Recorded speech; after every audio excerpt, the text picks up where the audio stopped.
त्यांना विनंती आहे त्यांनी तो ओळखून माऊलींची पालखी समोर, माऊलींची ऑलरेडी पालखी पुढे गेलेली आहे. जगद्गुरु श्री संत तुकाराम महाराज इथे आहे, त्यांची पालखी थांबलेली. भाविक लोक इथे दर्शनासाठी थांबलेले आहेत, दर्शन घेत आहेत. कॅमेरा आतमध्ये दाखवण्याचा प्रयत्न करायला आपल्याला भेटतो का नाही, भेटेलच नक्की बघा. संत तुकाराम महाराजांच्या पालखीचा हा व्ह्यू आहे. तिकडनं दर्शन करताय लोक, खूप गर्दी आहे. मी ट्राय करतोय ट्रायपॉड आतमध्ये नेण्यासाठी कॅमेरा. ऑलमोस्ट तुम्हाला व्ह्यू दिसतो आहे चांगल्यापैकी.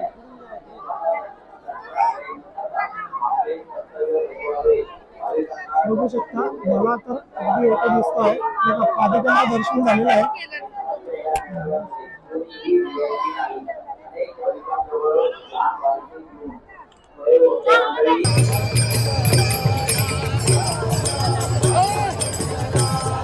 पूर्ण वारकरी खाली विसावा घेत आहेत, शांततेसाठी बसलेले आहेत वारकरी.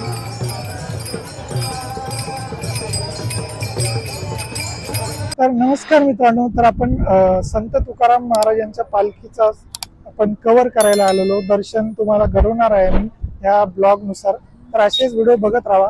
आणि आत्ता मी हडपसर इथे आलेलो आहोत. हडपसर वरनं इकडला आलेलो आहे. ऑलरेडी व्हिडिओमध्ये तुम्ही बघालच पुढे जाऊन. तर तिथे खूप गर्दी होती, तर मी ऑलमोस्ट कव्हर केलेलं आहे पालखी सोहळा. तर तसेच इथे पुढे आल्यानंतर इकडे पाठीमागे लोणी काळभोर आहे, इकडे पालखी 4 वाजेपर्यंत पोहोचेल. तिथं विसावाचं ठिकाण आहे संत तुकाराम महाराजांची पालखी. आणि ज्ञानेश्वर महाराजांची पालखी फुरसुंगी रोडाने पुढे गेलेली आहे ऑलरेडी, तर ती आपल्याला कव्हर करता येणार नाही. तर असेच तुम्ही बघत राहा. चौकातच व्यवस्थापन आहे, पोलीस व्यवस्थापन आहे. तर इथे पाठीमागे लोक आहेत, कोणी सेवा देणारे, पाणी वगैरे मेडिसिन प्रोव्हाइड करायला लोक इथं आहेत ऑलरेडी.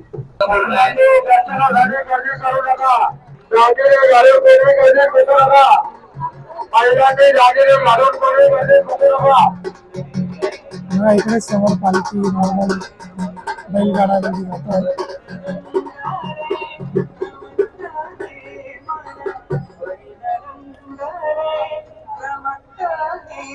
स्वागतम स्वागतम सुस्वागतम संत तुकाराम महाराज. गर्दीमध्ये आपापले मोबाईल पाकिटे सांभाळा. गर्दीमध्ये आपापले पाकिटे मोबाईल सांभाळा. मित्रांनो, तुकाराम महाराजांची पालखी आगमन झाले आहे. विसावासाठी भाविकांचं दर्शन घेण्यासाठी मध्ये थांबलेले जगद्गुरु श्री संत तुकाराम महाराजांचा रथ मध्ये तुम्ही बघू शकता. आपण त्याची आतुरतेने वाट बघत होतो, ती आता आलेली आहे. थांबलेली आहे, भाविक भक्त दर्शन घेत आहे. बघा किती गर्दी आहे इकडे, इकडून तिकडे गर्दी आहे लोकांची. दर्शन घेण्यासाठी थांबलेले आहेत. बघू शकता तुम्ही तुकाराम महाराजची पालखी थांबलेली आहेत. आणि मी पण दर्शन घेतलेलं आहे पालखीचं, पादुकांचं दर्शन घेऊन झालेलं आहे माझं.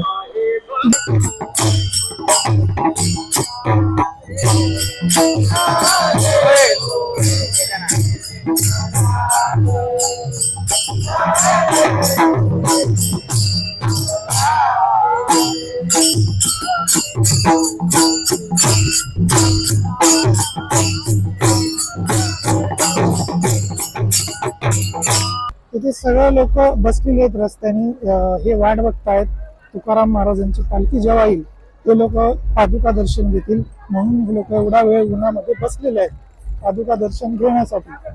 तर हे त्यासाठीच थांबलेले आहेत. एवढी गर्दी, सगळे बसलेले इकडे तिकडे, आजीबाई, मोठे मुलं, लहान मुलं, सगळे काही घरातली सगळी फॅमिली आहे त्या दर्शनाला महाराजांच्या.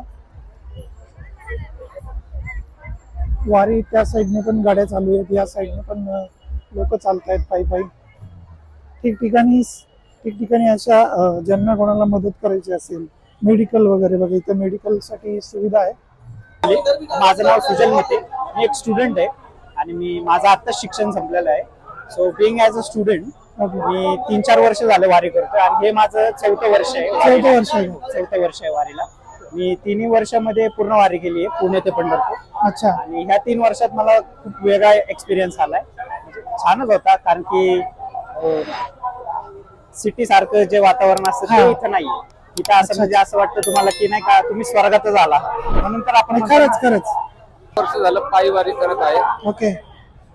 हा सोहळा असा आहे की वारी जवळ आले की महिनाभर आधीच असं मन उत्स्फूर्त होतं. आणि हा हा सुख सोहळा स्वर्गी नाही. बरोबर वारी आली की काही सुचत नाही, देहभान सगळं विसरून जातो. बरोबर. ह्या वर्षी असं वाटलं होतं की पाऊस असा आला. सुरुवातीच्या काळात प्रस्थान व्हायच्या आधी हा. पावसाने एवढा म्हणजे प्रलय केला होता. हा. इंद्रायणी दुतडी भरून वाहत होती. हा प्रस्थान होतेच नाही यात पण साशंकता होती. हा मोठी गोष्ट होती. पण पांडुरंगालाच काळजी. पांडुरंगाला काळजी होती. त्या पांडुरंगाने प्रस्थानाच्या दिवशी सगळं व्यवस्थित एकदम केलं. शांत वातावरण. वारकऱ्यांसाठी मार्ग खुला करून दिला. आणि ते याची देही याची डोळा वारीचा अनुभव घ्यायचा.